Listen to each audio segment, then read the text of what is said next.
So guys, जैसा कि हमने पिछले एपिसोड में देखा कि शियाओ वो महल में पहुंच गया था जहां वो अपने चाचा जीटेंग से फाइट करने लगा और जीटेंग के स्पेयर को छीनकर उसके स्पाइडर सोल को मार दिया था। फिर शियाओ ने जीटेंग के ऊपर स्पेयर पॉइंट करते हुए कहा कि तुम मुझे मेरे दादा का ठिकाना बता दो, मैं तुम्हें बख्श दूंगा। मगर तभी वहाँ आसमान में एक रोशनी फैली थी और एक बड़ा सा जानवर दिखाई दिया था। फिर अब हम देखते हैं कि वो बड़ा सा जानवर एक जायंट गोल्डन स्पाइडर होता है जो अपने लेंग से शियाओ पर हमला करता है, लेकिन शियाओ उसके वार से बच जाता है। वो जायंट स्पाइडर शियाओ से कहता है कि युवा मास्टर, तुम्हारी मृत्यु का समय अब निकट आ गया है। तो शियाओ लड़ने के लिए तैयार हो जाता है। गोल्डन स्पाइडर कहता है कि तुम मेरे वार से नहीं बच सकते। शियाओ के सर पर लगा पेगोड़ा उसे कहता है कि क्या तुम्हें मेरी मदद चाहिए। मगर तभी यहाँ शीश सम्राट की सोल प्रकट होती है जो उस जायंट स्पाइडर के हमले को रोक देती है। वो स्पाइडर एल्डर जिनू होते हैं जो जीटेंग के मास्टर थे। शी मास्टर जिनू से कहते हैं कि आज मेरा जन्मदिन है, इसीलिए तुम्हें शायद राजधानी में आना होगा और मैं नहीं चाहता कि तुम यहाँ खून खराबा करो। जिनू अपने असली रूप में आ जाता है।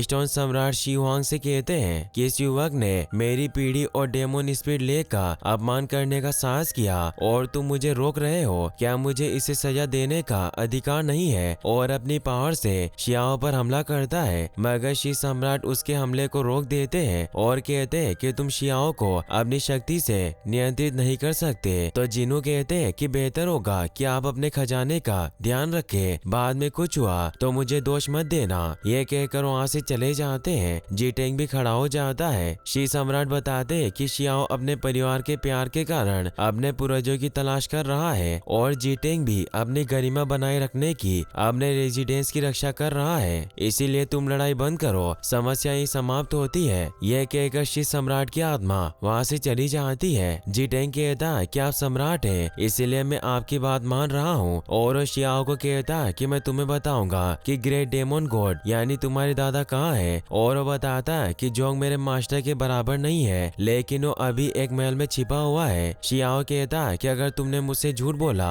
तो मैं तुम्हें वापस ढूंढ लूंगा और तुम्हारे पास आऊंगा। यह कहकर शियाओ उड़कर वहाँ से चला जाता है। शियाओ के जाते ही जीटेंग मुस्कुराता हुआ कहता है कि तुम कभी भी सम्राट पैलेस में प्रवेश नहीं कर पाओगे। अगर तुमने ऐसा किया तो उसी दिन तुम्हारी मृत्यु निश्चित होगी। शियाओ सोचता है कि दादाजी भले ही आप खतरनाक जगह पर हो, पर मैं आपको जरूर ढूंढ लूंगा। वही हम शी और उसके मास्टर को देखते हैं जो साथ में कल्टीवेशन कर रहे होते हैं। तभी शी को सुप्रीम बोन की वजह से दर्द होने लगता है। एल्डर उसे बताते हैं कि तुम्हारी सुप्रीम बोन किसी और से चुराई गई थी, इसीलिए तुम्हें दर्द दे रही है। तुमने जब ये चुराई थी तब तुम्हें इसके परिणाम का पता होना चाहिए था। शी कहता कि मैं उस समय बहुत छोटा था, लेकिन मेरे कल्टीवेशन के लिए मुझे चाहे जो कुछ भी करना पड़े मैं भयभीत नहीं होता। तो मास्टर कहते हैं कि मैं तुम्हें आज इस दर्द से छुटकारा पाने में मदद कर सकता हूँ और अपनी पावर से उसके दर्द को अपने अंदर सोख लेते हैं, जिससे उन्हें दर्द होने लगता है और शी सही हो जाता है। शी खड़ा होकर एल्डर को धन्यवाद देता है। एल्डर कहते हैं कि मैं तुम्हारे लिए इसे सहन कर रहा हूँ, लेकिन मुझे उम्मीद है कि फ्यूचर में तुम इस दर्द को खुद संभाल पाओगे। शी एल्डर के उठने में मदद करता है। एल्डर बहुत कमजोर थे, मगर फिर भी वो शी की मदद लेने से मना करते हुए जाने लगते हैं। तभी शी को उनकी बात याद आती है कि तुम मुझ पर कभी भी अटैक कर सकते हो और अगर तुम जीत गए तो तुम ब्यूटियन पवेलियन का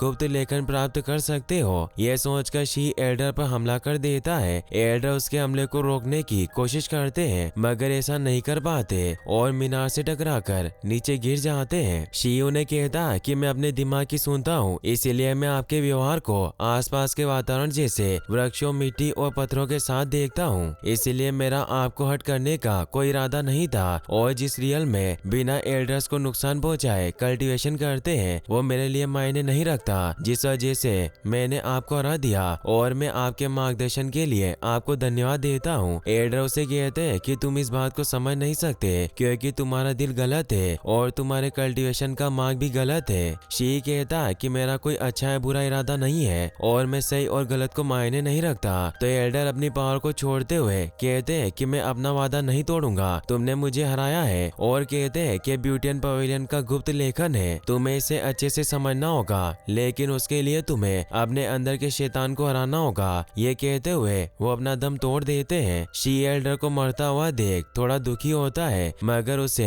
अपने माँ की याद आती है कि उन्होंने उसके कल्टीवेशन के लिए कितनी कुर्बानियां दी थी ताकि वो मजबूत बन सके। अब एल्डर की ओर छोड़ी गई पावर भी शी के अंदर समा जाती है, जिससे शी में पावर आ जाती है और वो एल्डर को प्रणाम करता है। वही शियाओ सम्राट शी के राज्य में पहुंच जाता है, मगर तभी पीछे से लियू हान नाम का लड़का अपने रथ को लेकर तेजी से आगे बढ़ रहा था और सभी लोगों को डरा रहा था। वो शियाओ को भी आगे से हटने के लिए कहता है, लेकिन शियाओ नहीं हटता। शियाओ कहता है कि तुम मुझे रोकने वाले कौन होते हो, और वो उसके चाबू को पकड़कर उसे नीचे गिरा देता है। उसका रथ बेकाबू होकर 3 लड़कों को कुचलने वाला था, लेकिन शियाओ अपनी पावर से उसे बचा लेता है। फिर वो लियू हान की गर्दन पकड़ लेता है तो लियू हान उसे कहता है कि मैं मार्किस लिंगयून रेजिडेंस का एक युवा मास्टर हूँ, तुम्हारी मत कैसे हुई मुझे महल के बोझ में जाने से रोकने की। शियाओ खुश होता है कि उसे निमंत्रण मिला है। फिर हम देखते हैं कि शियाओ लियू हान के निमंत्रण की वजह से she state palace empire park में आ जाता है, जहाँ बहुत से मास्टर आए हुए थे और वो सभी शी सम्राट के बर्थडे पार्टी की बात कर रहे थे। शियाओ जब आगे बढ़ता है तो उसे वहाँ एक आदमी एक खंजर की नीलामी कर रहा था जो एक खजाना था। वो सभी को बता रहा था कि एक खंजर पूरे रेगिस्तान में सबसे अच्छा है। यह देखकर पेगोड़ा शियाओ से कहता है कि हमें वो खंजर देखना चाहिए। तुम पार्टी में जाने के लिए इतने उतावले क्यों हो? कब से तुम्हें मनोरंजन में रुचि आ गई? शियाओ से बताता है कि मैं अपने दादाजी को ढूंढने का सुराग ढूंढ रहा हूँ, इसीलिए मेरे पास टाइम नहीं है, और आगे बढ़ने लगता है। तो पेगोड़ा से कहता है कि अगर तुम वो खंजर खरीदते हो तो तुम्हें बचने में मदद मिल सकती है। महल में अगर कोई दुर्घटना हो गई जिससे शायद तुम बच ना पाओ, मगर मैं तुम्हें बचा सकता हूँ। शियाओ उसकी बात मान लेता है तो शियाओ उस ड्रैगन खंजर को देखने जाता है। वो ट्रेडर सभी को बता रहा था कि ये ड्रैगन खंजर आसानी से किसी भी ड्रैगन का सर काट सकता है। ये वास्तव में फर्स्ट क्लास आर्टिफैक्ट है। तो वहाँ मौजूद सभी लोग उसकी बोली लगाने लगते हैं। एक लड़का 1 लाख कॉइन की पेशकश करता है। तभी वहाँ शियाओ एक रक्त मोती की बोली लगाता है। सभी इससे सोचते हैं कि वो लड़का बहुत अमीर है। शियाओ उस ट्रेडर को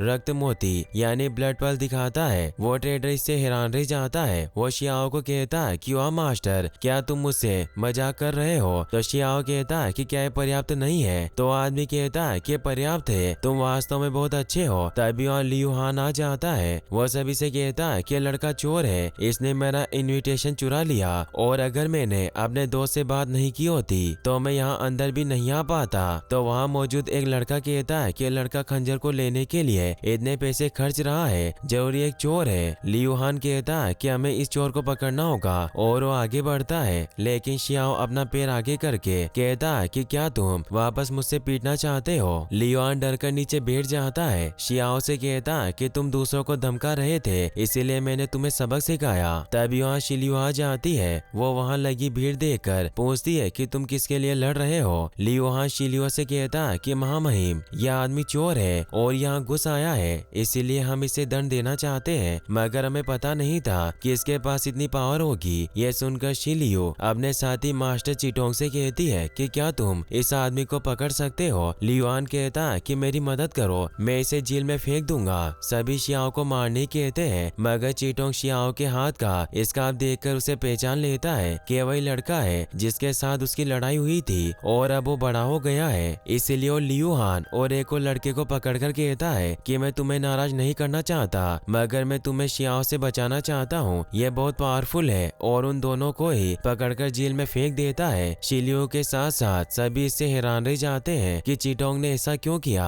शियाओ से कहता है कि तुमने अच्छा फैसला लिया। शिलियो चिटोंग से कहती है कि भाई तुमने ये क्या किया? ये कौन है? चिटोंग उसे बताता है कि इस बच्चे में ड्रैगन का शुद्ध खून है जो इसकी रक्षा कर रहा है, और वो उससे शियाओ के बारे में और भी बातें बताने लगती है। शियाओ उस ट्रेडर से पूछता है कि क्या तुम्हारे पास और भी खजाना है? तो ट्रेडर एक खास खजाने को लाते हुए कहता है कि ऐसे भी लोग हैं जो सम्राट शी के जन्मदिन पर मूल्यवान खजाने को खरीदते हैं और बहुत सारा पैसा खर्च करते हैं। यह खजाना दक्षिण और उत्तर समुद्र से आया है, और उस खजाने को बाहर निकाल कर दिखाता है जो एक लीजेंडरी होटियन बाउल होता है। सभी उस बाउल को देखकर हैरान रह जाते हैं क्योंकि वो वाकई बेहद खास खजाना था। वो ट्रेडर बताता है कि यह खजाना सब कुछ मिटा सकता है और उसे अपने अंदर सोख लेता है, भले ही वो सबसे मजबूत वस्तु हो, और ये जल्दी से खून के पुल में भी बदल सकता है। तभी वहाँ जिनजू यांग नाम का लड़का आ जाता है जो उस ट्रेडर से कहता है कि मैं इस खजाने को 2 जेट कॉइन में खरीदता हूँ। कुछ लोग वहाँ बातें करते हैं कि जू यांग मास्टर जिन्यू का पोता है, उसका कोई अपमान नहीं कर सकता। जू यांग उस ट्रेडर से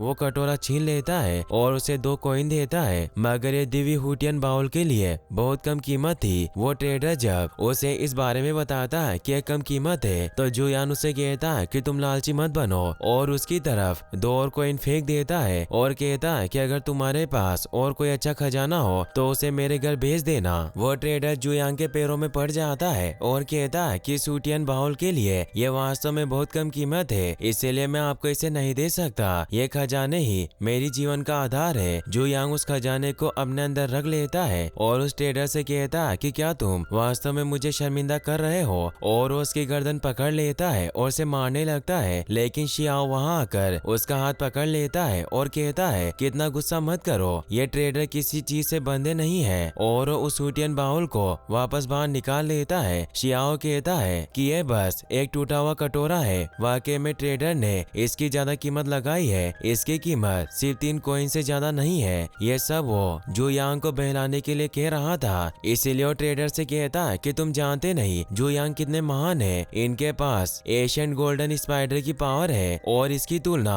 तुम जैसों से नहीं की जा सकती। जू यांग शियाओ की बात मानकर उस कटोरे को बिना लिए ही वहाँ से जाने लगता है। शियाओ उस ट्रेडर को उस कटोरे की कीमत दे देता है। फिर वो जू यांग के पास आकर उसके कंधे पर हाथ रखकर कहता है कि तुम बहुत स्वादिष्ट हो, तुम्हें तो आज मेरी खाने की टेबल पर होना चाहिए। जू यांग इससे गुस्सा हो जाता है। शियाओ उसकी तरफ जीभ दिखाता है, तभी शिलियू भी इससे हैरान रह जाती है कि वो जू यांग को चुनौती देने की हिम्मत कैसे कर सकता है। शियाओ जू यांग से कहता है कि मेरे पास ये दिव्य हुटियन बाउल है जो तुम्हें खा सकता है, और क्या तुम इस कटोरे को मुझसे छीन सकते हो। जू यांग कहता है कि तुम सिर्फ एक इंसान हो, तुम्हारी मुझ जैसे शुद्ध प्राणी का अपमान करने की हिम्मत कैसे हुई, मैं तुम्हें सजा दूंगा। और अपनी पावर से शियाओ पर हमला करने के लिए आता है, मगर शियाओ उसके वार से बचकर उस पर जोरदार हमला करता है, जिससे वो दूर चला जाता है। शियाओ से कहता है कि तुमने अभी इस ट्रांसफॉर्मेशन रियल में को भी पार नहीं किया है, फिर भी तुमने इतने अहंकारी होने का साहस कर रहे हो। जू यांग गुस्से में कहता है कि मैं तुम्हें मार दूंगा, और वो एशियन गोल्डन स्पाइडर में ट्रांसफॉर्म हो जाता है और शियाओ पर हमला करता है, मगर शियाओ उस पर हमला करके उसका एक स्पाइडर लेग तोड़ देता है। फिर शियाओ कहता है कि मैं तुम्हें खाने के लिए हुटियन बाउल का यूज करूंगा,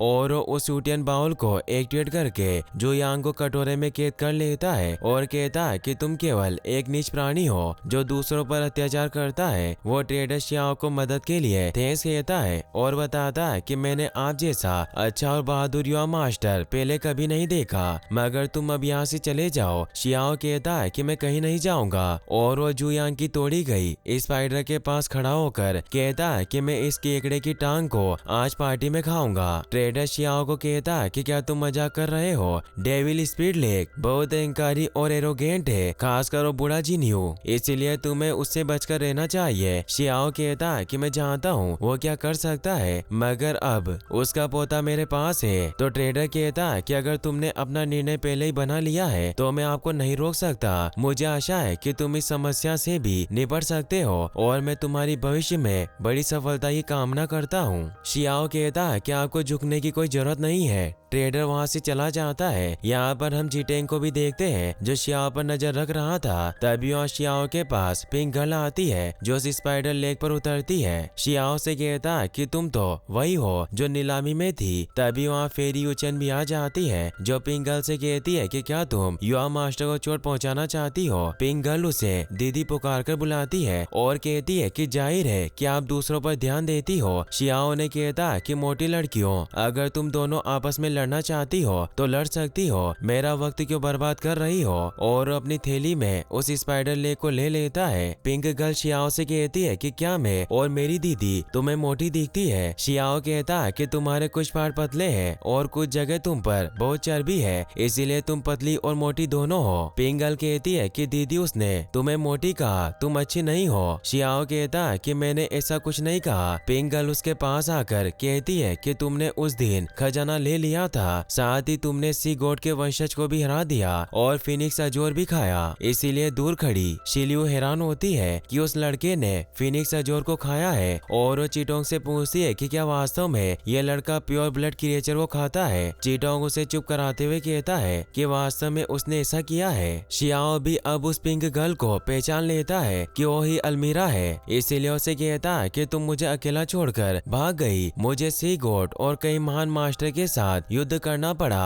अगर मैं वहाँ से जल्दी नहीं भागता तो वापस मुझसे सारा खजाना छीन लेते। शिलियू इससे और हैरान रह जाती है कि शियाओ सी गॉड और बहुत सारे मास्टर के साथ युद्ध कर सकता है और उनसे बच गया। चीटोंग उसे कहता है कि मैंने इस वजह से तुम्हें उससे लड़ने को मना किया था। पिंक गर्ल शियाओ को कहती है कि मैंने तुम्हारे लिए बहुत सी चीजें छोड़ी थी और इसमें मेरी कोई गलती नहीं है, मगर मैं तुम्हें इसकी भरपाई करने का मौका दूंगी। तुम उस मोटी लड़की यूचन को सबक सिखाओ और अगर तुम जीते तो तुम उसे अपनी वाइफ बना सकते हो। यूचन पिंक गर्ल से कहती है कि तुम बहुत ज्यादा बोल रही हो, ये तुम्हें बहुत महंगा पड़ेगा। पिंक गर्ल कहती है कि दीदी मेरे कोई बुरे इरादे नहीं है और वो शियाओ को बताती है कि शी और उसके पिता और बाकी के इविल स्पीड लेक के मास्टर भी ब्यूटियन हॉल में शामिल है। तो शियाओ यूचन को कहता है कि क्या वास्तव में शी ब्यूटियन हॉल में शामिल हुआ था। यूचन बताती है कि ब्यूटियन हॉल ने हमेशा प्रतिभा को महत्व दिया है और युवा प्रतिभाओं के लिए सबसे अच्छी जगह है। तो शियाओ कहता है कि मैं देखना चाहता हूँ कि तुम इस युवा मास्टर को क्या सिखा सकती हो और उसके साथ लड़ने को तैयार हो जाता है। पिंक गर्ल शियाओ से कहती है कि अगर तुम मेरी मदद करोगे तो मैं अपना वादा जरूर निभाऊंगी। यूचन उसे कहती है कि मेरी और शियाओ की पावर का गैप बहुत ज्यादा है और क्या तुम वास्तव में उसे मरवाना चाहती हो। पिंक गर्ल कहती है कि हम फॉर्मेशन एरे रियलम के दायरे में है और यहाँ स्पीड ट्रांसफॉर्मेशन रियल्म में कल्टीवेशन के लेवल को नहीं देखा जाता